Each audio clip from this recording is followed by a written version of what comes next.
ndani ya miaka 2-3 huko nyuma tulikuwa tunapata adha kubwa sana. Una mfugo wako umefuga kwa gharama zako, lakini unaenda kuuza kilomita kadhaa kutoka hapa kutokana na soko lilikuwa mbali hapa tulipo na soko lilipo kuwepo Tunduma.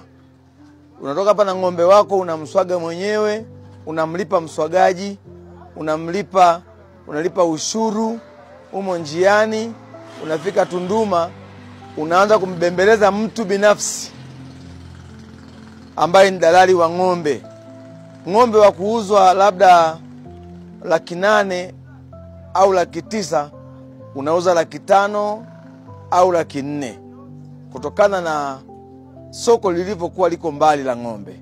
Lakini kwa sasa tunamshukuru sana Mheshimiwa Rais Samia Suluhu Hassan.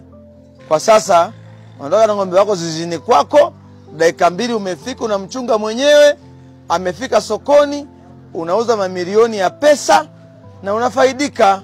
Tunasomesha watoto, ukulima na nini, maisha yanaenda vizuri, safi kabisa.